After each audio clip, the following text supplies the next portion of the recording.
Dumating si Jacob kina Laban. Genesis 29 verses 1 to 35. Nagpatuloy si Jacob sa kanyang paglalakbay hanggang sa dumating siya sa lupain ng mga taga-silangan. May nakita siyang isang balon ng tubig sa kaparangan. Sa paligid nito'y may 3 kawan ng mga tupang nagpapahinga, sapagkat doon pinapainom ang mga ito. Ang balon ay may takip na malaking bato at binubuksan lamang ito kapag papainumin na ang mga tinipong kawan. Matapos painumin ang mga ito, muli niyang tinatakpan ang balon. Tinanong ni Jacob ang mga pastol na naroroon, "Taga saan kayo, mga kaibigan?" "Taga Haran," tugon nila. "Kilala ba ninyo si Laban na apo ni Nahor?" Tanong niyang muli. "Oo," sagot naman nila. "Kumusta na siya?" Tanong pa niya. "Mabuti," sabi naman nila. Hayon at dumating si Raquel, ang anak niyang dalaga. Kasama niya ang kawan ng kanyang ama. "Maaga pa naman," sabi ni Jacob. "Bakit hindi ninyo painumin ang mga tupa at dalhin muna sa pastulan bago ikulong?" "Aba, hindi maaari," sagot ng mga pastol.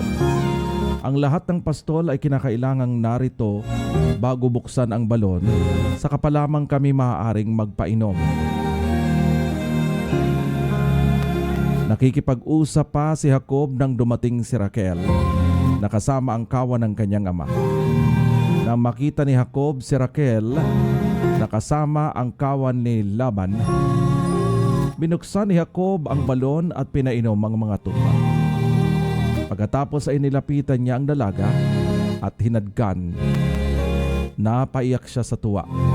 Sinabi niya, "Ako'y pamangkin ng iyong ama, anak ng iyong tiya Rebecca."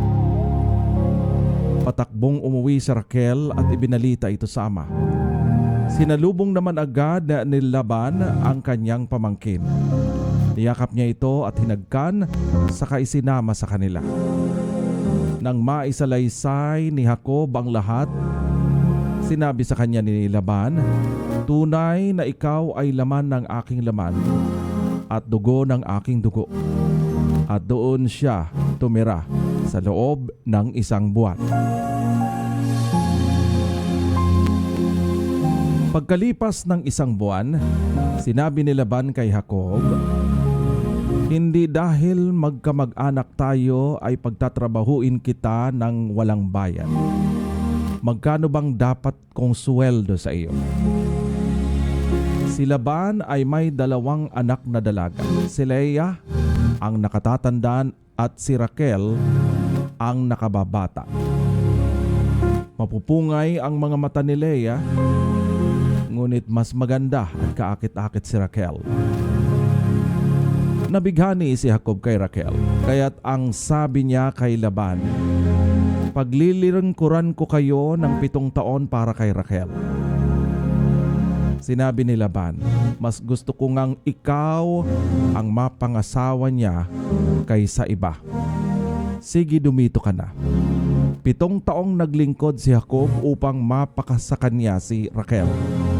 Ngunit iyon ay parang katumbas lamang ng ilang araw dahil sa laki ng kanyang pag-ibig dito.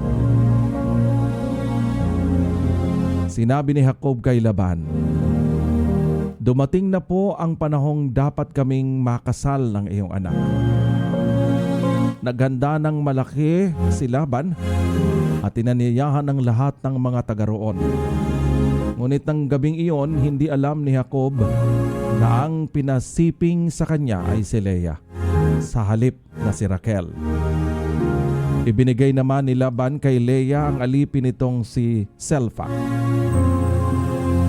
Kinaumagahan, nakita ni Jacob na si Leah pala ang kanyang kasiping, kaya sinabi niya kay Laban, "Bakit ninyo ito ginawa sa akin?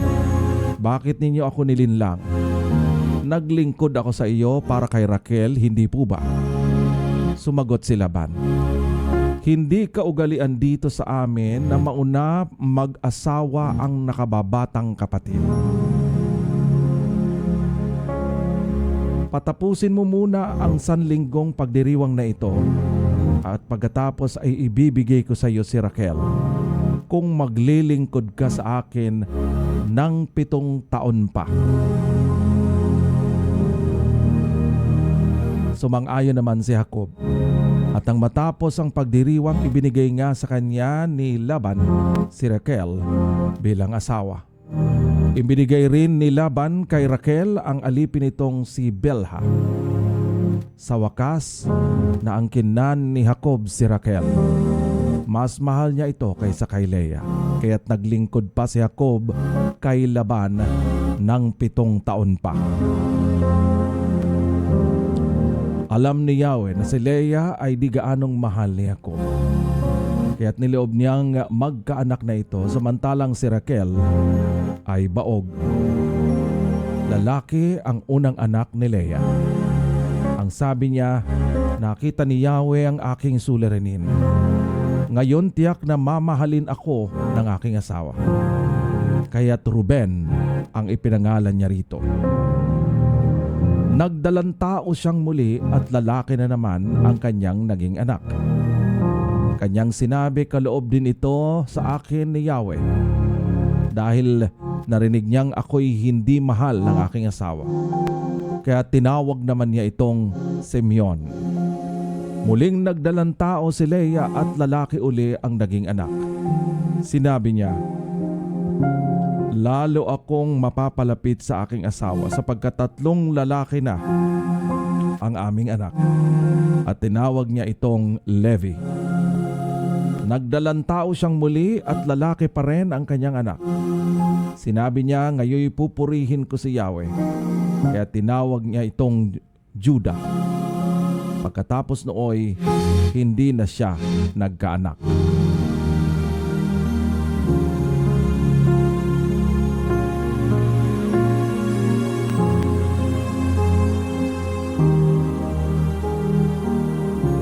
Jacob arrives in Padan Aram. Genesis 29, verses 1 to 35.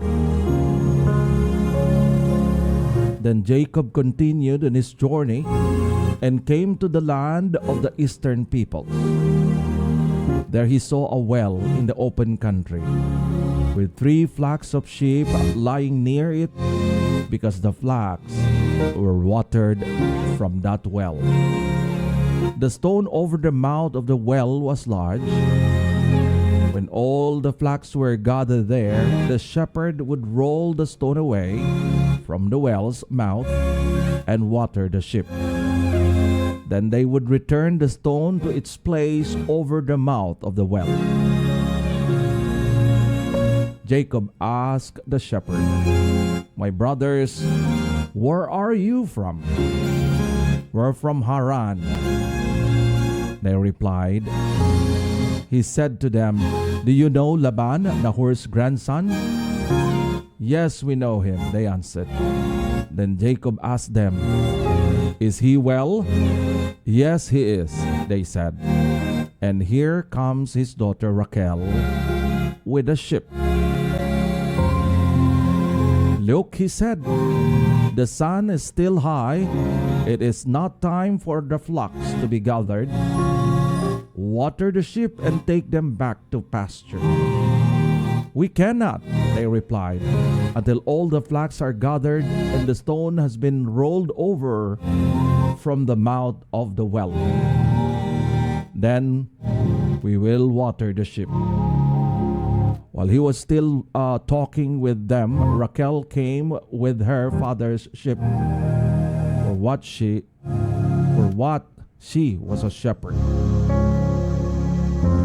When Jacob saw Raquel's daughter of his uncle Laban and Laban's sheep, he went over and rolled the stone away from the mouth of the well and watered his uncle's sheep. Then Jacob kissed Rachel and began to weep aloud. He had told Rachel that he was a relative of his father and a son of Rebekah. So she ran and told her father. As soon as Laban heard the news about Jacob, his sister's son, he hurried to meet him, embraced him and kissed him, and brought him to his home. And there Jacob told him all this. Then Laban said to him, "You are my own flesh and blood." After that, Jacob had stayed with him for a whole month.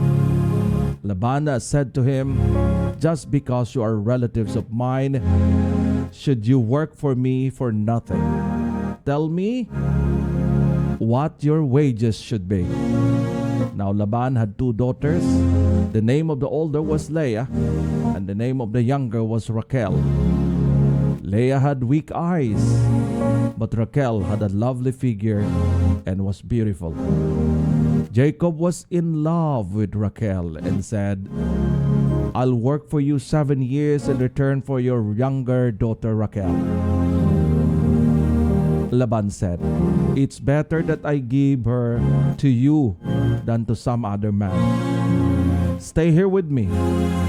So Jacob served 7 years to get Rachel, but they seemed like only a few days with him because of his love for her.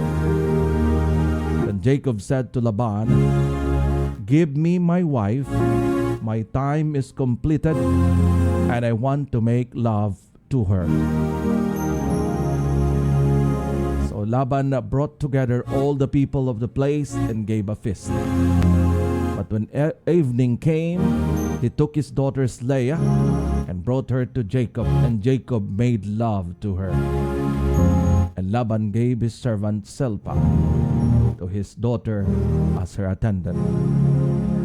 When morning came, there was Leah. So Jacob said to Laban, "What is this you have done to me? I served you for Rachel, didn't I? Why have you deceived me?" Laban replied, "It is not our custom here to give the younger daughter in marriage before the older one. Finish this daughter's bridal week, then we will give you the younger one also in return for another 7 years of work." And Jacob did so. He finished the week with Leah, and then Laban gave him his daughter Rachel to be his wife. Laban gave his servant Bilhah to his daughter Rachel as her attendant. Jacob made love to Rachel also, and his love for Rachel was greater than his love for Leah. And he worked for Laban for another 7 years. When the Lord saw that Leah was not loved, he enabled her to conceive, but Rachel remained childless. Leah became pregnant and gave birth to a son. She named him Reuben, for she said, "It is because the Lord has seen my misery. Surely my husband will love me now." She conceived again, and when she gave birth to a son, she said, "Because the Lord heard that I am not loved, he gave me this one too." She named him Simeon. Again she received and conceived, and when she gave birth to a son, she said, "Now at last my husband will become attached to me, because I have borne him 3 sons. So he was named Levi. She conceived again, and when she gave birth to a son, she said, "This time I will praise the Lord." So she named him Judah. Then she stopped having children.